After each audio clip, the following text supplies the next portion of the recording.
तो यहाँ पर देखिए आप लोगों को समझ में आ गया कि जब एल्किल हैलाइड के दो अणु, पहला अणु दूसरा अणु को शुष्क ईथर की उपस्थिति में सोडियम धातु के साथ क्रिया कराते हैं तो एल्केन प्राप्त होता है। ये आपका क्या है, एल्केन है। ये आपका NaCl बाहर निकल गया, ये आपका बैलेंस भी पूर्ण होगी।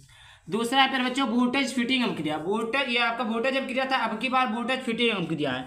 एक अणु एल्किल हैलाइड, जब एक अणु आप एल्किल हैलाइड तो वह एक अणु एरिल हैलाइड, ये आपका क्या है, एरिल हैलाइड है, और ये आपका क्या है, एल्किल हैलाइड है, को शुष्क ईथर की उपस्थिति में सोडियम, ये आपका शुष्क ईथर, यहाँ पर क्या है, शुष्क ईथर है, ईथर की उपस्थिति में सोडियम धातु के साथ क्रिया कराने पर एल्किल एरीन प्राप्त होता है। ये आपका क्या है, एरिल है, ये आपका क्या है, एरिल है, ये आपका एल्किल है। तो ये चीजें आपको प्राप्त होती हैं। तो यहाँ पर देखिए क्या बोला है, एक अणु एल्किल हैलाइड ले लीजिए, हेलोएरिन ले लीजिए आप, यहाँ पर ऐसे,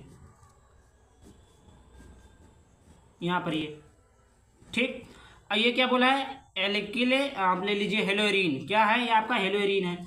अब क्या बोला, एल्किल हैलाइड, ये आपका CH3Cl ले लिया हमने, एल्किल हैलाइड, वह एक अणु एरिल हैलाइड हमने ले लिया, शुष्क ईथर की उपस्थिति हमने ले ली, शुष्क ईथर, यहाँ पर हमने शुष्क ईथर की उपस्थिति ले ली, सोडियम के साथ क्रिया कराया तो क्या बना, के साथ क्रिया कराने पर एल्किल एरीन या टॉलुइन प्राप्त होता है।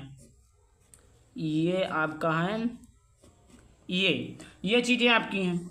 ये आपका क्या है, ये आपका टॉलुइन है, या आप इसको टॉलुइन कह सकते हैं, क्या कहिए, टॉलुइन की इन कहिए या एल्किल एरिन कहिए, दोनों बात एक ही है।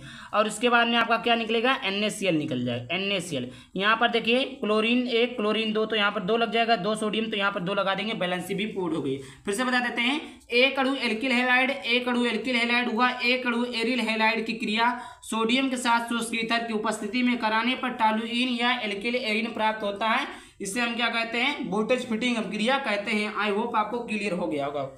आगे बात करते हैं, तीसरा महत्वपूर्ण अभिक्रिया है, तीसरा है फ्रीडल क्राफ्ट अभिक्रिया। फ्रीडल क्राफ्ट अभिक्रिया में देखिए क्या है, फ्रीडल क्राफ्ट अभिक्रिया में है कि निर्जल AlCl3 की उपस्थिति में बेंजीन की क्रिया मेथिल क्लोराइड से कराने पर टॉलुइन बनता है। इस अभिक्रिया को फ्रीडल क्राफ्ट अभिक्रिया कहते हैं, ठीक। क्या बोला फिर बच्चों, क्या प्राप्त होता है, टॉलुइन। अब देखिए ये आपका C6H6 है, ये आप इसको ऐसे भी कर सकते हैं। ये आपका क्या है, ये आपका बेंजीन की संरचना है, ये आपका बेंजीन है।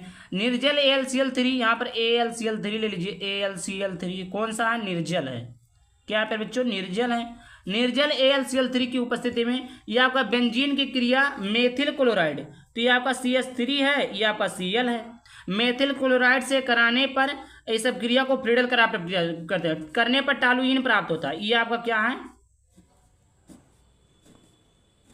ये आपका CH3 है, ठीक। ये आपका क्या है, CH3 है, और ये आपका क्या निकल जाएगा, Cl बाहर निकल जाएगा। ये आपका क्या पर बच्चों, टॉलुइन है, C6H5 CH3 प्लस HCl, हाँ यहाँ पर HCl होगा, क्योंकि इधर से एक हाइड्रोजन निकल ही आएगा, क्योंकि CH3 लग गया तो इधर HCl हो जाएगा, ठीक। तो ये आपका बन गया। आप ऐसे कह सकते हैं कि जब बेंजीन की क्रिया AlCl3 की उपस्थिति में मेथिल क्लोराइड से कराते हैं तो प्राप्त अपक्रिया या प्राप्त जो चीजें प्राप्त होती है या टॉलुइन प्राप्त होता है, इसे हम फ्रीडल क्राफ्ट अपक्रिया कहते हैं। मैं 2 प्रकार से आप सभी लोगों को समझा दिया। आगे बात करते हैं तीसरी अपक्रिया का। ये जान लीजिएगा कि आपका सबसे इंपॉर्टेंट अपक्रिया है ये सीमट अपक्रिया। क्या है पर बच्चों, सीमट अपक्रिया। सीमट अपक्रिया आखिरकार क्या होता है, ठीक। एक एक कॉन्सेप्ट को अच्छे तरीके से समझाएंगे, बस आपको वीडियो को पूरा देखना है। देखिए सीमट अपक्रिया, जब एसिटिक अम्ल क्या होता है, CH3COO, जिसे कहते हैं कार्बोक्सिलिक अम्ल या CH3COOH अम्ल की क्रिया हाइड्रोजोइक, ये आपका N3H है, ये आपका किसे क्या कहते हैं, हाइड्रोजोइक अम्ल से कराते हैं तो मेथिल एमीन प्राप्त होता है। ये आपका मेथिल है, NH2 क्यों क्या पढ़ते हैं, एमीन पढ़ते हैं, मेथिल एमीन बनती है। इस अपक्रिया को सीमट अपक्रिया कहते हैं। यह तो साफ साफ लिखा कि जब एसिटिक अम्ल ये आपका क्या है, एसिटिक अम्ल है, ये आपका ने क्या लिया, एसिटिक अम्ल ले लिया कि क्रिया हाइड्रोजोइक, ये आपका हाइड्रोजोइक है, हाइड्रोजोइक अम्ल से कराते हैं, ये आपका क्या अम्ल है, हाइड्रोजोइक अम्ल से कराते हैं तो हमें मेथिल एमीन, CH3 आपका मेथिल है, NH2 आपका एमीन है, तो मेथिल एमीन प्राप्त होता है। और क्या होता है कार्बन डाइऑक्साइड N2। लेकिन आपको ये कार्बन डाइऑक्साइड N2 नहीं निकालना है, आपको मतलब लिख देना है, बट आपको इसमें नहीं लिखना है। आपको ऐसे लिखना है, जब एसिटिक अम्ल की क्रिया हाइड्रोजोइक अम्ल से कराते हैं तो मेथिल एमीन बनते हैं। इस सब क्रिया को सीमेंट क्रिया कहते हैं। यहाँ पर बैलेंस देख लेते हैं। कार्बन 1 है, कार्बन यहाँ पर देखिए 1 कार्बन 2 कार्बन, 1 1 2 कार्बन, हाइड्रोजन 3 1 4 1 5 है। और यहाँ पर देखिए 2 हाइड्रोजन 3 5 हाइड्रोजन हो गया। और उसके बाद में ऑक्सीजन 2 है, यहाँ पर देखिए ऑक्सीजन 2 है, और नाइट्रोजन 3 है, 2 1 3, नाइट्रोजन भी 3 है। ये आपका बैलेंस भी पूरी तरह से पूर्ण है। आगे बात करते हैं पांचवी अपक्रिया। पांचवा अपक्रिया भी सबसे ज्यादा इंपॉर्टेंट अपक्रिया है, राइमर टीमन अपक्रिया। क्या है बच्चों, राइमर टीमन अपक्रिया। जब फिनाल में क्लोरोफॉर्म मिलाकर, फिनाल का स्ट्रक्चर किस प्रकार होता है, जैसे आपने बेंजीन को बनाया या आपने बेंजीन को बना दिया, इसके ऊपर OH लगा दी, ये आपका फिनाल है। तो जब फिनाल, ये आपका क्या है फिनाल, जब फिनाल में क्या मिलाते हैं क्लोरोफॉर्म, CH3Cl क्या है क्लोरोफॉर्म है। तो यह फिनलवा हुआ, ये फिनलवा हम कहाँ मिला दिए, क्लोरोफॉर्म मिला दिए, कहाँ मिला दिए, क्लोरोफॉर्म मिला दिए।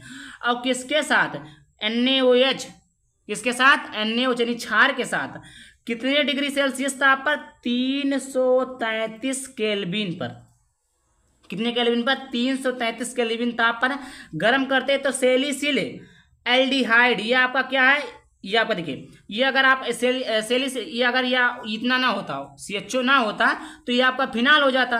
और ये आपका OH है, ये आपका फिनाल है, और यहाँ पर CHO एल्डिहाइड भी लग गया, तो इसको कहते हैं सेलिसिल एल्डिहाइड, और NaCl 2H2 निकल जाएगा। देखिए क्या बोला है, जब फिनाल, ये आपका फिनाल है, जब फिनाल में क्लोरोफॉर्म मिलाकर NaOH, जब फिनाल में क्लोरोफॉर्म मिलाकर NaOH के साथ 333 केल्विन ताप पर गर्म किया जाता है तो सेल्सिल एल्डिहाइड बनता है। इस क्रिया को राइमर टीमर अभिक्रिया कहते हैं, NaCl और 2H2। अब देखते हैं valency, 3 sodium 3 sodium 3 sodium, OH आपका देखिए यहाँ पर देख लीजिए ऑक्सीजन 2 है, यहाँ पर 1 1 2 ऑक्सीजन, 2 2 4 ऑक्सीजन, तो हाँ 3 ऑक्सीजन 1 4 ऑक्सीजन, यहाँ पर भी पूरा है। 2 दूना 4 हाइड्रोजन, 5 1 6 हाइड्रोजन, 1 हाइड्रोजन 2 हाइड्रोजन और 3 5 3, और ये आपका 1 4 1 5 हाइड्रोजन, 2 दूनी 4 2 6, मतलब हाँ सही है, आपका पूरा परफेक्ट है। समझ आ गया। तो ये आपका था 5 महत्वपूर्ण अपक्रिया जो कि आप लोगों के लिए काफी ज्यादा इंपॉर्टेंट था। आई होप वीडियो पसंद है, वीडियो को लाइक कर देना, चैनल को सब्सक्राइब कर देना। चलिए मिलते हैं किसी टॉपिक के साथ, तब तक के लिए बाय बाय, थैंक यू, जय हिंद, जय भारत, वंदे मातरम।